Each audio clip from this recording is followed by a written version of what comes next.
الحمد لله الحمد لله نحمده ونستعينه ونستغفره ونؤمن به ونتوكل عليه ونعوذ بالله من شرور أنفسنا ومن سيئات أعمالنا من يهده الله فلا مضل له ومن يضلل فلا هادي له ونشهد أن لا إله إلا الله ونشهد أن محمدا عبده ورسوله أرسله الله بالحق بشيرا ونذيرا بين يدي الساعة فإن خير الحديث كتاب الله وخير السنن سنن محمد صلى الله عليه وسلم وشر الأمور محدثاتها وكل محدثة بدعة وكل بدعة ضلالة وكل ضلالة في النار. أما بعد، فقال الله سبحانه وتعالى في كتاب الله العظيم: أعوذ بالله من الشيطان الرجيم، بسم الله الرحمن الرحيم. يأمرهم بالمعروف وينهاهم عن المنكر ويحل لهم الطيبات ويحرم عليهم الخبائث ويضع عنهم إصرهم والأغلال التي كانت عليهم فالذين آمنوا به وعزروه ونصروه واتبعوا النور الذي أنزل معه أولئك هم المفلحون. صدق الله العظيم. My dear brothers and sisters in Islam, I was quoting a small verse from Surah Al-A'raf, chapter number 7 and verse number 157. It mentions about two things. One is accomplishments of Prophet Muhammad sallallahu alaihi wasallam, what he has given to community, what he has given to human beings. This is the first part of the verse. And in the second part of the verse, it narrates what should be our relationship towards Prophet Muhammad sallallahu alaihi wasallam. One is what Prophet Muhammad sallallahu alaihi wasallam has given to human beings. The second one is how should be our relationship with Prophet Muhammad sallallahu alaihi wasallam as Muslims. The verse says, listing the accomplishments of Prophet Muhammad sallallahu alaihi wasallam, يَأْمُرُهُمْ بِالْمَعْرُوفِ. He has enjoined you all kinds of virtues. وَيَنْهَاهُمْ عَنِ الْمُنْكَرِ. And he has prevented you from all kinds of evils. وَيُحِلَّ لَهُمُ الطَّيِّبَاتِ. And he has made you lawful all kinds of pure things. وَيُحَرِّمُ عَلَيْهِمُ الْخَبَائِثِ. And he has made you unlawful all kinds of impure things. وَيَضَعَ عَنْهُمْ إِسْرَهُمْ. And he has lessened the burdens which you are carrying in your backs. وَالْأَغْلَالَ الَّتِي كَانَتْ عَلَيْهِمْ. And he has liberated you from the burdens in which you are tied up. These are the accomplishments of Prophet Muhammad sallallahu alaihi wasallam, contributions of Prophet Muhammad sallallahu alaihi wasallam. And what should be our relationship?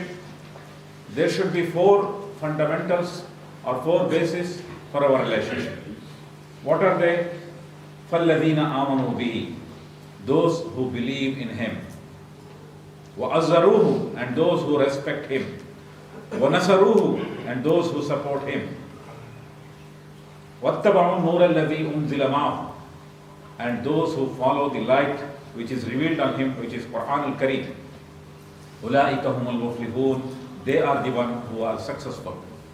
See, it has very comprehensive verse. It gives a very clear-cut idea in front of us.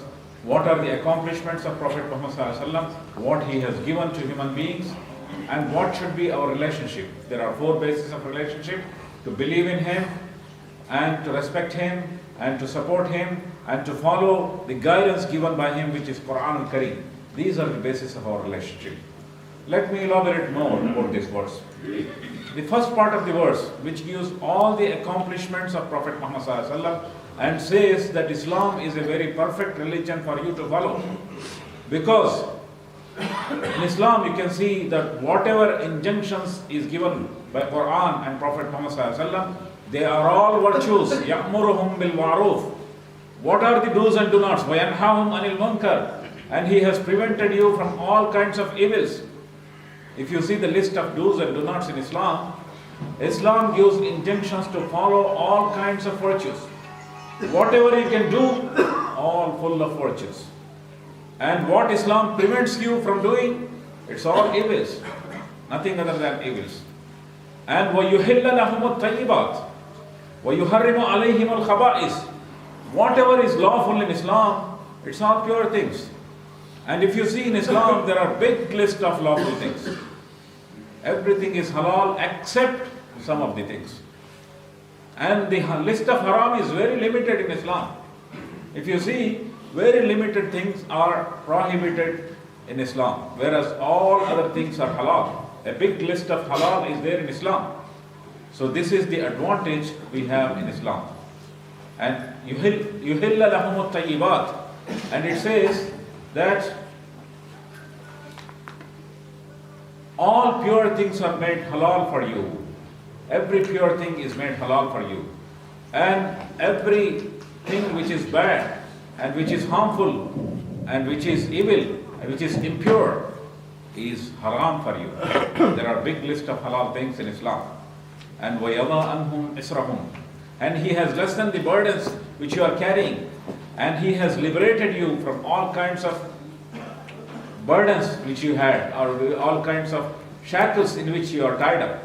This is Islam. That's how you can see that if you follow Islam, it is good for you. If you follow Islam, it is a pure, beautiful, practicable system of life. During last Friday, I was in a Far East country where the predominant religion is Buddhist. And Buddhists, when I was talking to so many Buddhists, they said in their religion, originally non-vegetarian is prohibited.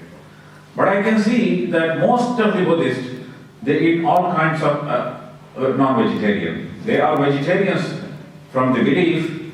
In the Buddhist belief, they have to be vegetarian. But practically, they are not following. They are non-vegetarians. Because lately they have understood that being a vegetarian is not something easy while living in forest countries. That's why you can see Chinese are there. In China, there are a lot of Buddhists are there. In Singapore, in Malaysia, in Thailand, a lot of Buddhists are there. But most of the Buddhists, they are non-vegetarians. They eat everything. Because lately they found out that this is not practicable. In India, for example, beef is considered as prohibited thing for them because they worship cow. In a religion in India, Hindus, majority of them, they worship cow. But lately they understood that it is not practicable. That's why recently India has emerged as #1 beef exporter in the world. It was one of the major countries to export beef in the world, but now India is the #1 beef exporter in the world. What it shows? It shows that Indians not only eat beef, but they produce beef to the extent that they are the biggest exporter in the world. Lately they understood that it's not practicable. In many religions, they believe that their priest cannot marry. In Christians, this belief is there. In Buddhists, this belief is there. In Hindus, this belief is there. But lately they understood that it's not practicable. And it has become a challenge. Even for the Pope, it has become a challenge to maintain the purity of their church, because they are not marrying, and it has created so many kinds of problem, which is definitely creating a problem for the church. So they have understood that it's not practicable. Like that, if you analyze most of the major religions, there are so many impractical things in the religion. Whereas in Islam, if you see the beautiful narration given here in this verse, chapter number 7, verse number 157, it says that all kinds of virtues are given to you. All kinds of injunctions which is given to you is full of virtues. And you are prevented from all kinds of evils. And whatever is pure, it is made halal for you. And the list of haram is very limited. And whatever is given as haram is impure things. Usually is haram, which is impure. Alcohol is haram, which is impure. Fornication is haram, which is impure, which is creating challenges and problems for human society. These kind of things are made haram for you. And Allah Ta'ala has lessened the burdens which you are carrying. Biggest burden in this world is believing in so many gods. Polytheism is the biggest burden. If you believe in many gods, you have to go in front of so many things. You become weak. You are not having a strong belief in one Allah subhanahu wa ta'ala. If you have a strong belief in one God, then you need not have to bow your head in front of everything. That's what is happening. If you believe in many gods, that is the biggest burden. It creates so many burdens. Even among scientists, so many educated people, you will find so many superstitions because the belief itself gives them so many compulsions. But in Islam, it liberated you from all kinds of compulsions and it's lessened the burdens which you are carrying. This is what Prophet Muhammad ﷺ has given to human beings. So what should be our relationship with Prophet Muhammad ﷺ? Our relationship is فَالَّذِينَ آمَنُوا بِهِ. We have to believe in him. وَأَزَّرُوهُ, and to respect him. What do you mean by belief in him, believing in him, and what do you mean by respecting him? If you see, there are so many verses and so many ahadith of Prophet Muhammad ﷺ which explains us what is the requisites of believing in him or what is the requisites of respecting him. For example, Prophet Muhammad ﷺ said, لا يؤمن أحدكم حتى أكون أحب إليه من والده وولده والناس أجمعين. None of you can become a believer unless you love myself more than your father and more than your children and more than every human beings. This is what is the requisite of belief. You have to love Prophet Muhammad ﷺ more than your family members or more than anybody you have a relationship of love with. What is the requisite of it? If you go back to the companions of Prophet Muhammad ﷺ, you can find the living example of how they believed in this kind of teaching. What do you mean by loving Prophet Muhammad ﷺ more than your own family members or anything or the human beings with whom you have the relationship of love? Which means that you have to keep the interests for which Prophet Muhammad ﷺ came as a priority in your life. Deen or the religion of Islam, it should become a first love and priority in your life, more than the interest of your family and more than the interest of other things in your life. It should become a priority. Deen of Islam are the interests, are the needs and requisites of Islam should become a priority in your life. For example, you can see some of the historical incidents during the time of Prophet Muhammad ﷺ, which gives an idea how the companions of Prophet Muhammad ﷺ were following these teachings of ahadith. There is a story of Amina bint Qais radiyallahu ta'ala anha. She was a companion of Prophet Muhammad ﷺ. During Battle of Badr, there was a rumor spread that Prophet Muhammad ﷺ attained martyrdom. When Amina bint Qais radiyallahu ta'ala anha heard about this rumor, she went and she was standing in a crossroads and waiting for the people coming from Battle of Badr.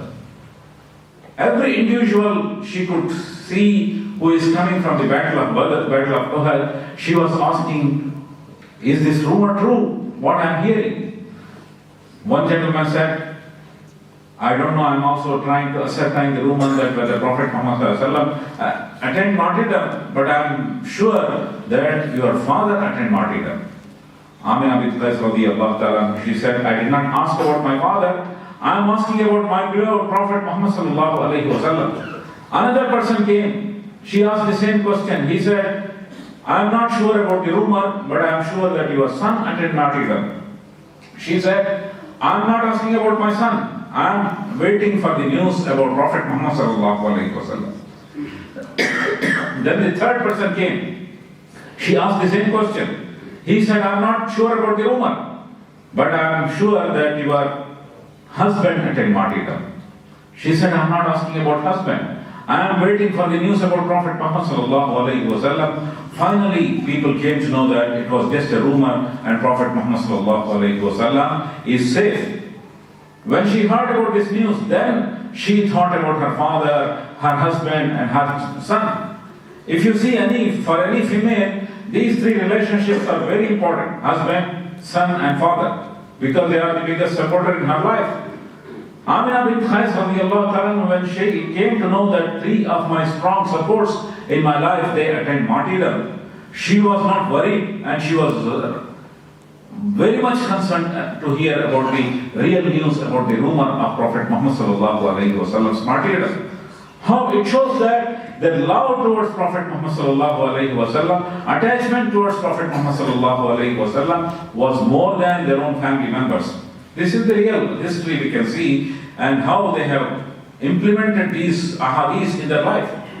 Again, there is a story that when the son of Abu Bakr Siddiq radiallahu ta'ala, when he became Muslim after Battle of Badr, he told an incident to his father about Battle of Badr. He said, I was participating in Battle of Badr, and I was confronting you every time I could see that you are in front of me from the side of Muslims. But I pulled my dagger back because you are my father. Sayyidina Abu Bakr Siddiq radiallahu ta'ala, he said, if I would have seen you in the Battle of Badr, I would have definitely killed you. Because for me, the purpose for which I am battling, purpose for which I am fighting against the enemies is more important for me than my own progeny, than my own children. So this shows that how Muslims, how when you are a Muslim, they have changed the normal behavior of individuals. Every individual, every human being, they have love towards their children, they have love towards their family, they have love towards their family members. This is something normal.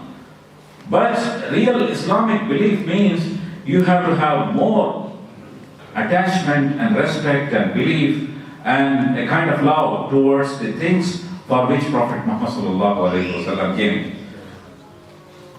The same thing is mentioned in Quran as well. Quran says, قُلْ إِنْ كَانَ آبَاؤُكُمْ وَأَبْنَاؤُكُمْ وإخوانكم وأزواجكم وعشيرتكم وأموال اقترفتموها وتجارة تخشون كسادها ومساكن ترضونها أحب إليكم من الله ورسوله وجهاد في سبيله فتربصوا حتى يأتي الله بأمره. If you see the detailed words mentioned about every individual and everything with which we have a great kind of love and attachment towards. For example, this verse mentions, قُلْ إِنْ كَانَ آبَاؤُكُمْ, say that your father, وَأَبْنَاؤُكُمْ, your sons, وَإِخْوَانُكُمْ, and your brothers, وَأَزْوَاجُكُمْ, and your spouses, وَعَشِيرَتُكُمْ, and your relatives, وَأَمْوَالٌ اقْتَرَفْتُمُوهَا, and the money which you are earning, وَتِجَارَةٌ تَخْشَوْنَ كَسَادَهَا, and your trades, businesses, and sources of income with which you are always fearing, a lingering fear is there of loss or termination. وَمَسَاكِنُ تَرْضَوْنَهَا, and your houses and dwellings, which is very dear to you. أَحَبَّ إِلَيْكُم مِّنَ اللَّهِ وَرَسُولِهِ. If all these things which is natural for any human being, that they have love towards it, attachment towards it, and they are living for it, that is the objective of their life. But for Muslims, it's not. For Muslims, what should be their objective? أَحَبَّ إِلَيْكُم مِّنَ اللَّهِ وَرَسُولِهِ وَجِهَادٍ فِي سَبِيلِهِ. The love or the attachment with Allah subhanahu wa ta'ala and His Prophet, and striving in the way of Allah subhanahu wa ta'ala, struggle in the way of Allah subhanahu wa ta'ala, should become more dearer to you than all these things. And if you are not doing that, فَتَرَبَّصُوا حَتَّى يَأْتِيَ اللَّهُ بِأَمْرِهِ. Wait until Allah tabarak wa ta'ala brings His decision on you. So this shows that our first love, first attachment, first priority in our life is not only family, like all other people. It is the requisites of Islam. It is requisites of our belief. This should become the first priority. And this is what is loving Prophet Muhammad sallallahu alaihi wasallam. What do you mean by love Prophet Muhammad sallallahu alaihi wasallam and respect? That means for the cause for which Prophet Muhammad sallallahu alaihi wasallam came to this earth, and he fulfilled his mission throughout his life of prophethood, that should become dearer to you, and that should become a priority in our life. Again, in another hadith, Prophet Muhammad sallallahu alaihi wasallam said, لا يؤمن أحدكم حتى يكون هواه تبعا لما جئت به. None of you can become a believer unless you change your desires according to what I have brought. Means Prophet Muhammad sallallahu alaihi wasallam said, I brought this religion of Islam, I brought this message. Your desire should be according to it. Naturally, human beings, they have a desire, so many kinds of desire, which is common for human beings. Allah Ta'ala has created desires in every individual. But changing your desires and regulating your desires according to the teachings of Islam, this is the characteristics of Muslims. You have to change your desires, you have to change your intentions, you have to change your priorities according to what Prophet Muhammad has brought. Only then you believe in me. La yu'minu ahadukum, if you are not changing your desires according to what I have brought, then you are not a good believer. So فَالَّذِينَ آمَنُوا بِهِ, believe in Prophet Muhammad opens many requisites in front of us. And this is a big requisite. Changing our desires, changing our intentions, changing our personality according to what Prophet Muhammad has brought. This is not an easy thing. So you have to change your life according to what Prophet Muhammad has brought. This is the requisites of believing in him, and this is the requisites of respecting him. And what is the second one? Believing and respecting means, I have narrated you so many things, that we have to change our personality according to what Prophet Muhammad has brought, and Islam and the requisites of Islam should become your priority, and that is the basis of your relationship. When you say that, you have to believe in him and you have to respect him. وَنَصَرُوهُ, and to support him. This was the call of every prophet. Every prophet was calling in their companions, support me for my cause. Isa alayhi salatu wasalam said to his companions, Man ansari ilallah, who is there to support me for the cause of Allah subhanahu wa ta'ala? Supporting a prophet means supporting the cause of Allah subhanahu wa ta'ala. That's why Isa alayhi salatu wasalam is asking, Man ansari ilallah, who is there to support me in the cause of Allah subhanahu wa ta'ala? And the Hawariyin said, Nahnu ansarullah, we are there to support you. And some companions supported Isa alayhi salatu wasalam. It was the same call of Prophet Muhammad sallallahu alayhi wasallam. He asked, who is there to support me? And even during the last sermon, he asked support from the people. He said, Isma'u qawli, listen to me. فَإِنِّي لَا أَدْرِي لَأَلْقَاكُمْ بَعْدَ عَامِي هَذَا بِهَذَا الْمَوْقِفِ أَبَدًا. Probably I may not be here to address you in this kind of gathering. That's why listen to me very carefully. And after that he said so many important things. And one of the things is to support him. How they have to support? فَلْيُبَلِّغِ الشَّاهِدِ الْغَائِبِ. Those who are present here attending my last sermon, there were more than 100,000 people, 125,000 people. With him, he said, those who are present here, it is your responsibility to convey this message to those who are not present here. The real mission starts after Prophet Muhammad sallallahu alaihi wasallam. Prophet Muhammad sallallahu alaihi wasallam, why he has sent? Allah Ta'ala says in Quran, هُوَ الَّذِي أَرْسَلَ رَسُولَهُ بِالْهُدَى وَدِينِ الْحَقِّ لِيُظْهِرَهُ عَلَى الدِّينِ كُلِّهِ. Allah Ta'ala has sent down Prophet Muhammad sallallahu alayhi wa sallam with guidance and with religion of truth to establish this deen over all kinds of isms, over all kinds of systems. It should become a superior system. It should become a superior religion over all kinds of existing religions and existing isms and existing systems. This was the mission of Prophet Muhammad sallallahu alaihi wasallam. This is the reason why Prophet Muhammad sallallahu alaihi wasallam was sent down as a last prophet. He did this job in 23 years of lifespan. But Prophet is not going to live forever. The real mission starts after Prophet Muhammad sallallahu alaihi wasallam. Companions, if you see, they continued this mission. They conquered the superpowers of that time. They conquered Roman Empire, they conquered Russian Empire, they established this religion in societies. So this is the real mission for which Prophet Muhammad sallallahu alaihi wasallam has been sent. So Nasaruh means the support Prophet Muhammad sallallahu alaihi wasallam for this cause. Establish this religion in your individual lives. Establish this religion in family life. That's not sufficient. Establish this religion in societies where you are living in. Convey this message. Teach people about Islam, inform about Islam, give a good image about Islam. and tell them that this is the proper life system of life which leads to success of this life and life hereafter, and make this religion a predominant religion. How this is possible? By supporting Prophet Muhammad sallallahu alaihi wasallam, by indulging yourself in this kind of activities and making it a mission of your life. So again, the basis of our relationship is support him, wa nasaruh. And the final one is وَاتَّبَعُوا النُّورَ الَّذِي أُنزِلَ مَعَهُ, and follow the light which is given to Prophet Muhammad sallallahu alaihi wasallam. Again, Prophet Muhammad sallallahu alaihi wasallam, in the last sermon, after telling that, listen carefully, he said, تَرَكْتُ فِيكُمْ أَمْرَيْنِ لَمْ تَضِلُّوا مَا تَمَسَّكْتُمْ بِهِمَا كِتَابِ اللَّهِ وَسُنَّتِي. I have left behind you two things, and as long as you are holding it strong, you will not be deviated. And what are those two things? One is Kitabillah, the book of Allah subhanahu wa ta'ala, and the second one is my traditions of Prophet Muhammad. Quran came to change the human society. If you see pre-Quranic society of Arabia and post-Quranic society of Arabia, it is totally different. Study this history of 7th century. In 7th century, people were weak people.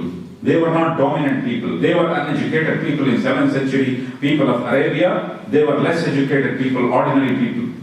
But post-Quranic life, if you see, they became leader of the society. They conquered the superpowers. They changed the human society. And this is the purpose of Quran. The purpose of Quran is not only ajr. Purpose of Quran is not only shifa. Purpose of Quran is not only barakah. All these things are definitely there. But the real purpose of Quran is to change society, to understand Quran, and to implement according to the teachings of Quran. So we have to understand these four bases of relationship. Number one is to believe in Prophet Muhammad sallallahu alaihi wasallam. Number two is to respect Prophet Muhammad sallallahu alaihi wasallam. Number three is to support Prophet Muhammad sallallahu alaihi wasallam. And number four is to follow the light which is given to him.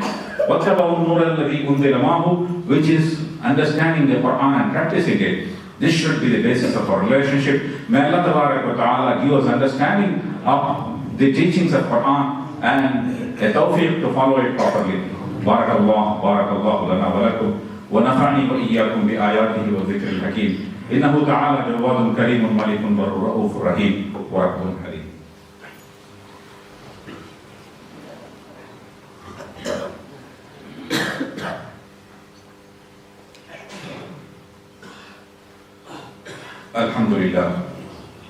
Alhamdulillah Rabbil Alameen. As-salatu was-salamu ala rasulihil ameen wa ala alihi wa ashabihi tahirin, amma ba'd. Faqala Allah subhanahu wa ta'ala fi kitabillahi al-azim. A'udhu billahi minash shaitanir rajim. Bismillahir rahmanir rahim. Inna Allaha wa malaikatahu yusalluna ala nabi. Ya ayyuhalladhina amanu sallu alayhi wa sallimu taslima. Allahumma salli ala sayyidina Muhammadin bi'adadi man salla wa sa'am. اللهم